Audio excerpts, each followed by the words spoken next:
السلام عليكم ورحمة الله وبركاته. بسم الله الرحمن الرحيم. الحمد لله والصلاة والسلام على رسول الله وعلى آله وصحبه ومن والاه، وبعد. اللهم صل وسلم وبارك على محمد وعلى آل محمد وبارك وسلم تسليما كثيرا كثيرا كثيرا. Welcome back everyone to our resumption of reading the Maraqi al-Sa'adat of Imam Abu al-Ikhlas al-Shurumbulali rahimahullah. We got up to the makruhat of salah and these disliked elements of salah. So I'm going to read the text and then we're going to go through the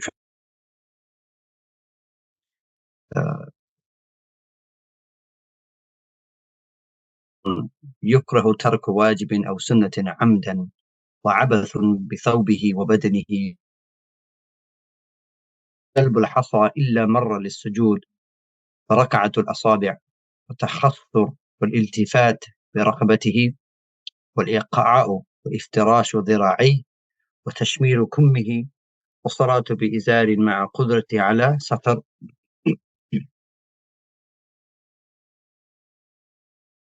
على ساتر الجسد كله وكف ثوبه وسدله وتغميض عينيه والتثاؤب وتمطي وتغطية الأنف والفم والسجود على نحو عصابة بجبهته وعلى صورة والصلاة في طريق الحمام ومقبرة وقرب النجاسة وفيه أرض مغصوبة وثوب مغصوبة وبماء مغصوب ومدافعة الأخبثين والريح وثياب المهنة وثوب فيه صورة وكشف الرأس للتذلل وحضرة الطعام وصورة وما تميل إليه النفوس ويكره القيام منفردا خلف صف وعند تنور أو جمر وعند قوم النيام ومسح جبهة من تراب لا يضره خلال الصلاة. So the Shaykh rahimahullah, he says regarding the dislike aspects of the prayer, the yukrahu tarku wajibin aw sunnatin, leaving, it is disliked, is makruh tahriman, to leave a mandatory component of the prayer, and leaving and it is and one shouldn't leave acts of the sunnah, and if they do, then this, if it's done like sort of once, then that's isa'ah, as committing a wrong action, but it can be considered a sin if one habitually omits doing a sunnah of the prayer. But leaving out a mandatory component of the salah is makruh tahriman. And if one intentionally omits doing a wajib aspect, then they will have to repeat the prayer. He says, yukrahu tarku wajibin aw sunnatin amdan. He says, وعبث بثوبه وبدنه قليلا. If one sort of fiddles around, fidgets with one's garment or body, ببدنه قليلا, without doing lots of movements, because excessive movements, amal kathir, would invalidate the prayer. Then he says, وقلب الحصى إلا مرة للسجود, moving pedals from when one is praying, pebbles or stones on the ground, except if one does it once when they're going into sujood, into prostration, they just move the pebbles once. But to start, moving pebbles here and there and trying to organize pebbles, while one is praying, when one is going into the act of prostration, this is not permissible at all. Then he says, وفرقعة الأصابع, to crack one's knuckles, and it's disliked to do that anyway, but not makruh tahrimi. It's not prohibitively disliked. But outside of the salah, generally just a crack in knuckles for no reason is not something, it's mildly disliked. One shouldn't do it. والتحصر is when one puts their hands on their hips and this is makruh tahriman. والالتفات برقبته, when one turns one's neck completely like that, like at a 45 degrees angle, but your body is remaining towards you're facing towards the Kaaba, so the body's in the direction of Qibla, but one's whole neck turns. This is this is not permissible. Of course, moving the whole body with the neck would invalidate the salah. Then he says, rahimahullah, wal-iqa'a'u, to sit with one's knees up and one's buttocks on the ground with one's knee pointing the highest, because the knee's bending the highest. And it's almost, sitting like the way a dog sits in its posture. So by keeping your legs close, your knees are close to your chest and they're bent sideways, they're protruding sideways, and this is not permissible. Then he says, وَإِفْتِرَاشُ ذِرَاعِي, to put one's forearms on the ground, so one's elbow to one's wrists, just below the wrists, they are on the ground during the sajda. This is makruh tahriman for men, but of course for the Hanafis, women would put this part of their arm, so from the bottom of the wrist to here, the elbow and above, this part on the ground for men is not permissible to place that when one's going in prostration, but for women this is a sunnah act to do. Then he says, وَتَشْمِيرُ كُمِّهِ, to roll up one's sleeves. This is not permissible. So rolling the sleeves up to the elbows, it shouldn't be done. When in the salah, if one does that, then in the salah one should try and roll it down, but not all at once, because that will be considered to be an excessive movement.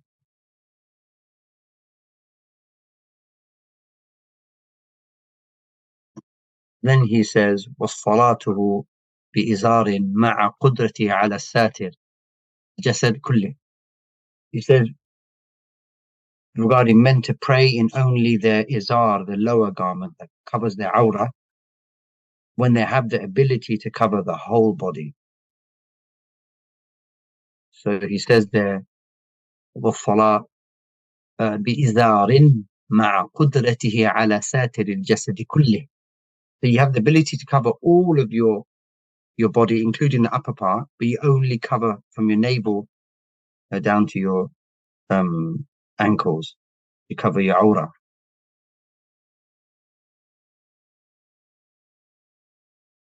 And this is the sign of course, laziness and that you can't be bothered to pray. And this is a lack of respect for the salah, and this is makruh tahriman. وَكَفُّ ثَوْبِهِ وَسَدْلُهُ. Then he says to gather one's garments up to the body before going into sajda.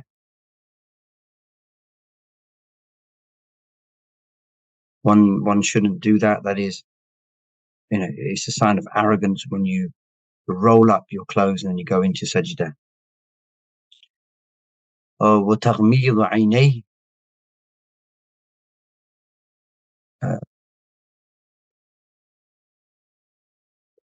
to cover one's eyes, covering one's eyes. The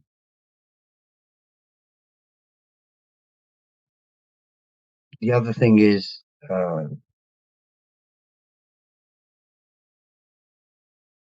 Oh, sorry, I didn't do the part. وَكَفُّ ثَوْبِهِ, the rolling up one's garments before going into prostration, to the sign of arrogance. وَسَدْلُهُ, to let one's clothes hang over one's shoulder.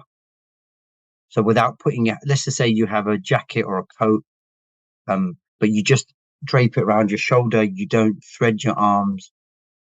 You don't put your arms through the sleeve. This is not correct. You let the ends hang down over your shoulder.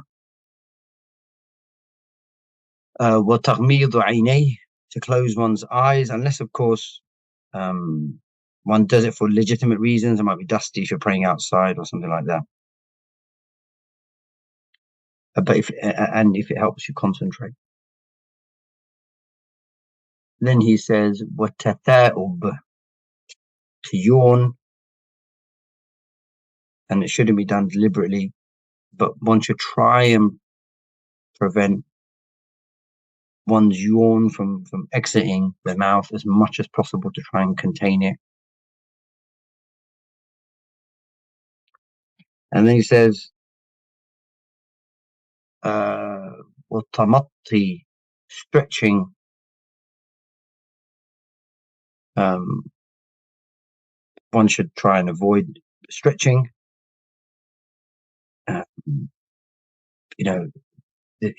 These are not proper acts for the prayer. One should try avoid doing that.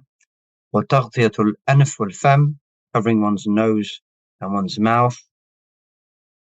But except, of course, when you're yawning, because that means you have to cover your nose and your mouth. This was an issue during COVID when people had to wear face masks. And some of the reasons the scholars mention is because it resembles, of course, the Majus. Then he says, rahimahullah, وَالسُّجُودَ عَلَى نَحْوِ عِصَابَةٍ بِجَبْهَتِهِ, to prostrate with one's forehead covered, this bit covered completely. This wouldn't be acceptable. But of course, if there's a valid reason, then one, can cover their head if the floor is too hot, or if there's not, there might be some valid reason for why the forehead needs to be covered. The ground might be very rocky and coarse and jagged or something like that. وَعَلَى صُورَةٍ, to prostrate on a picture of an animate being or something like that. The face should not touch that picture that's on the ground, because it entails ta'adhim al-surah, veneration of a picture, and it resembles worshipping it. And salah is worshipping Allah, and it's the total opposite of that. When you have a picture of something that's living.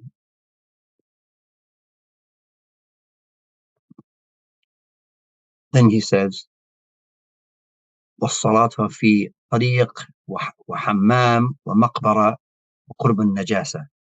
It is prohibitively disliked to pray in a road, in lavatory, or in a graveyard, or near any filth.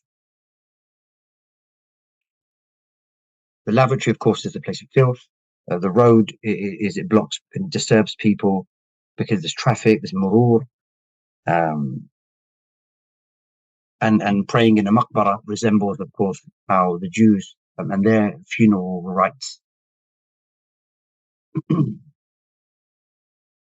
Then he says, في أرض مغصوبة وثوب مغصوبة وبماء مغصوب.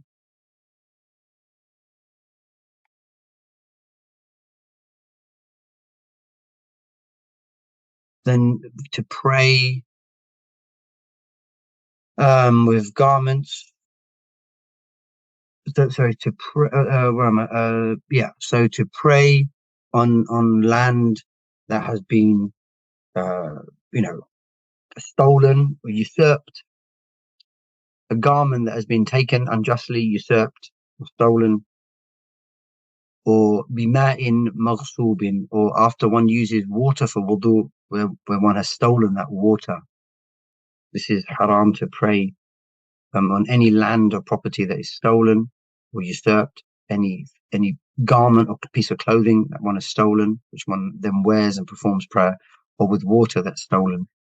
So, and then one, does the ritual ablution and prays. These are not permissible.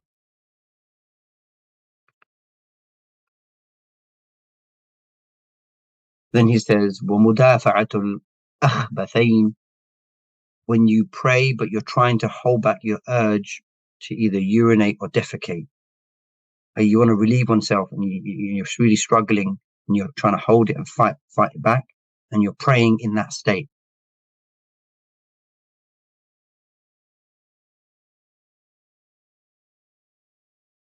In this case, if one is really struggling to hold it back, one should break their prayer and then go and relieve oneself and then come back if they have time to finish the prayer.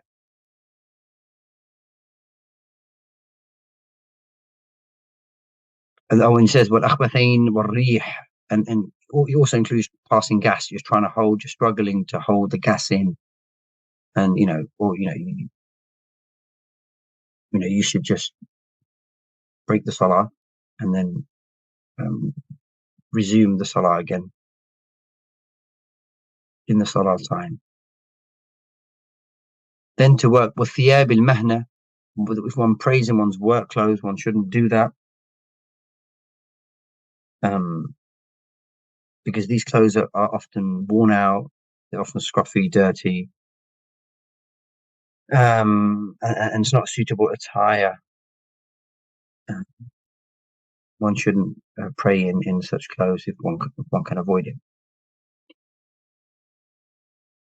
وَثَوْبٍ فِيهِ صُورَةٌ, one shouldn't pray with any piece of clothing with a picture on it of an animate creature, as this would be akin to carrying an idol and praying with that kind of idol being on oneself.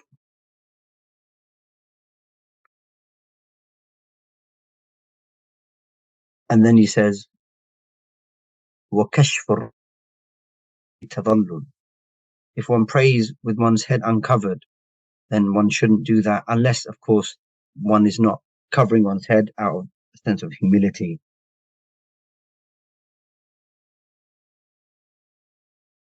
And this applies to men only, because women have to ensure that their head is covered for the salah.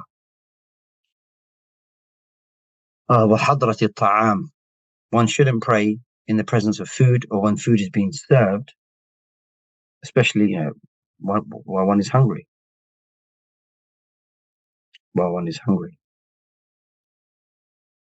Because this is a form of distraction from the prayer.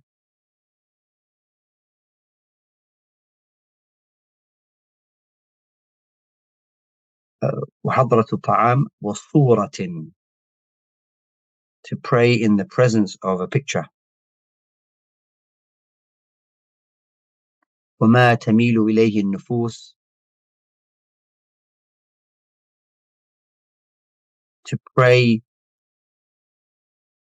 in the whatever تَمِيلُ إِلَيْهِ النُّفُوسِ, whatever makes one inclined towards something, or one sort of diverts or distracts a person, then one shouldn't pray around those things that one gets distracted by. ما تميل إليه النفوس. ويكره القيام منفردا خلف صف, one shouldn't pray in a jama'ah, in a congregational prayer, where one stands by oneself in the row. There's no one else in that row other than oneself. And one shouldn't pray. So if there's a gap in the row, one should try and fill it by taking steps and pauses. وعند التنور أو جمر, one shouldn't pray near a furnace or an ember. Again, this resembles the worship of Majus, the Magians. But praying near a candle or lamp, these things aren't, don't resemble worship, those who worship fire and things like that.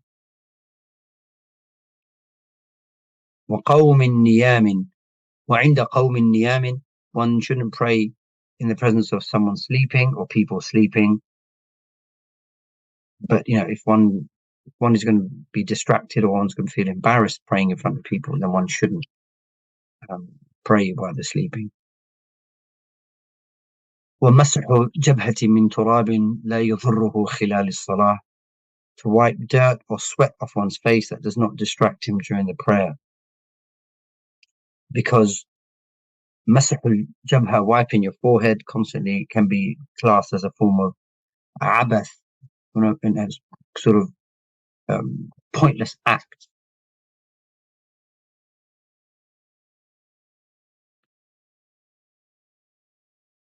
If it doesn't distract him, like one needs to mop one's brow because it's so hot, let's say, then that's permissible.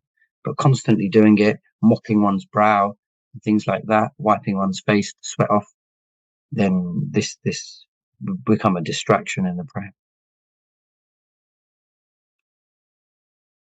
Then he says, rahimahullah, فصل يستحب أن يجعل له سترة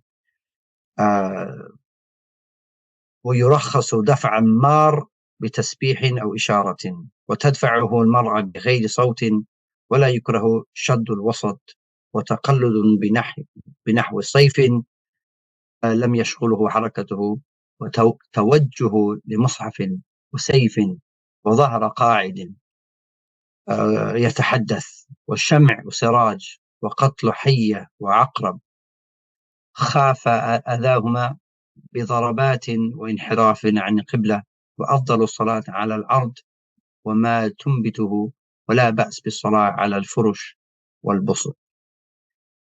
So the Shaykh rahimahullah, he says regarding the sutra or the barrier, يستحب فصل, another chapter, يستحب أن يجعل له سترة.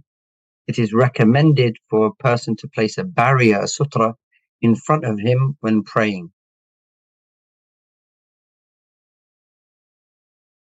If one is praying alone, then one should put a barrier. So it's to sort of indicate that someone is praying, and for another person not to pass by that person in prayer. If the Imam has a sutra in front of him, then it suffices for the congregation behind the Imam. The minimum size of a sutra could be the length of one's forearm, and it should be placed right in front of where one is praying, aligned with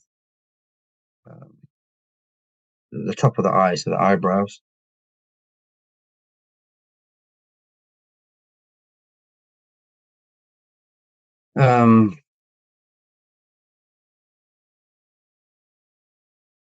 ويستحب أن يجعل له سترة ويرخص دفع المار بتسبيح أو إشارة.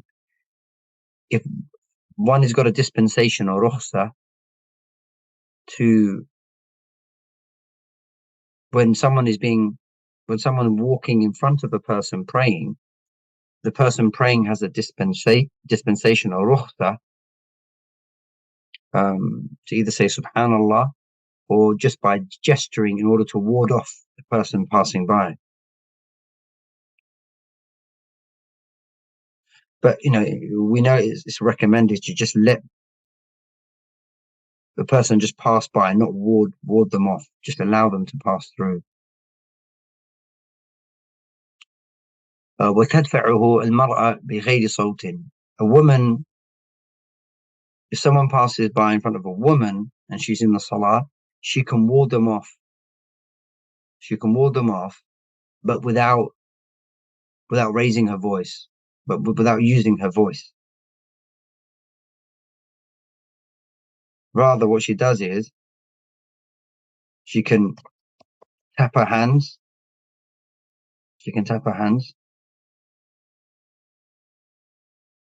Just to alert the passerby that she's in the salah. ولا يكره شد الوسط. There is no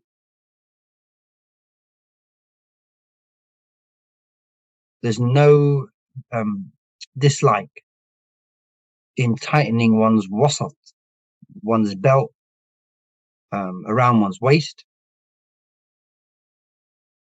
وتقلد بنحو صيف ولم يشغله حركته. There's nothing wrong in strapping a sword or anything like that on one's belt, as long as لا يشغله حركته, as long as the movement of that sword doesn't distract or disturb one's praying. There's no harm, ولا يكره, there's no harm for one praying وتوجه لمصحف, praying towards a copy of the Quran al-Kareem, وسيف, a sword, وظهر قاعد يتحدث, the back of someone if they're sitting down, even if they happen to be talking to someone. Let's say you're in the mosque and you're praying onto the back of someone and they're sitting down, they're talking to someone next to them. There's nothing wrong with that. وشمع, a candle, وسراج, a lamp. Because these praying next to a candle or lamp doesn't resemble the people who worship fire. وقتل حية وعقرب خاف أذاهما بضربات وانحراف. To kill a snake or a scorpion, if one fears their harm, but one shouldn't use more than a few strikes, 2 strikes. وانحراف عن القبلة.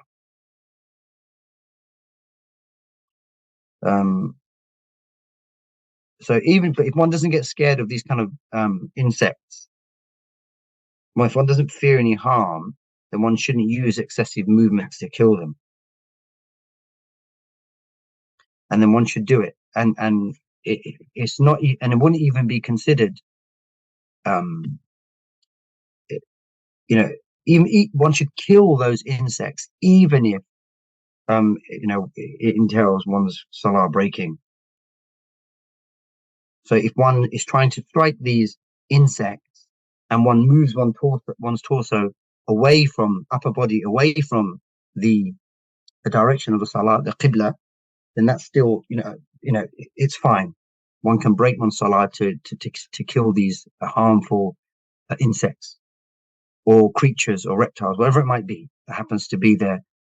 As long as the condition is one fears for one's life.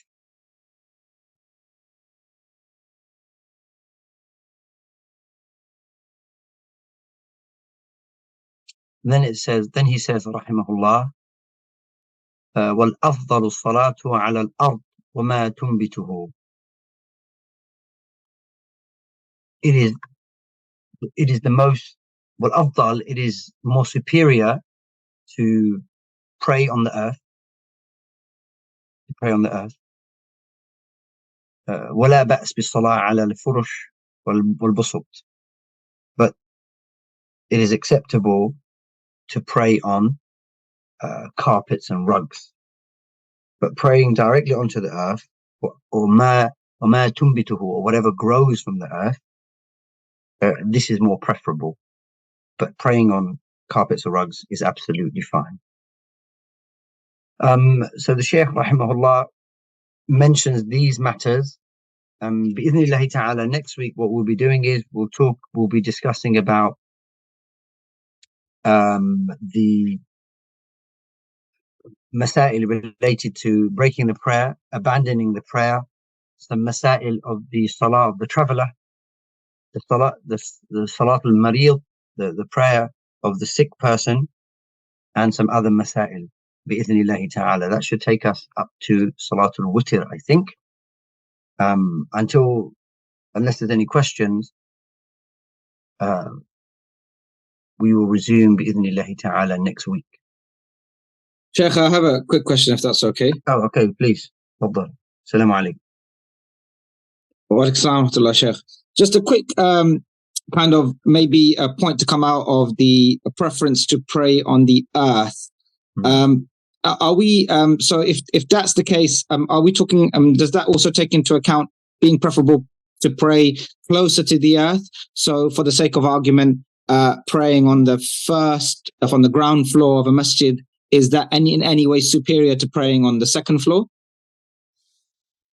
I don't know if there's a specific hukum that said you got to pray like the Dawr al-Ard, the ground floor, then rather than like, the second, like the first floor, the second floor, or something like that. I'll have to check that. Allah knows best. Jazakallah khair. Barakallahu feek. Here, because it's talking about surfaces, it's not talking about, but I'll check the mas'ala, but here it's talking about surfaces. Yeah, I was just seeing if there was that we could make some kind of further extrapolation from the kind of preference surface. Yeah, I don't know. Allah knows best. That I can check for you, and we can bring it up on to the next week's session. Bi'idhnillah. For those looking at the makruhat of the salah, and then some permissible aspects of the salah, and then that is where we finished, and inshallah we'll be looking at, as I said, next week, masail related to when you can break the salah of the traveller, additional masail related to the prayer of the sick person, and then some other masail that will take us up to Salatul Witr bi'idhnillahi ta'ala.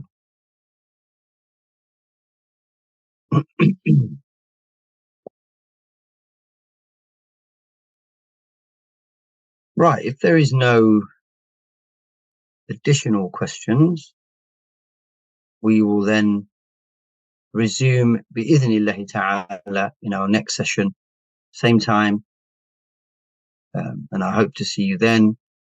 Wa sallallahu ala Sayyidina Muhammad wa alihi wa sahbihi ajma'een. Wassalamu alaikum wa rahmatullahi wa barakatuh.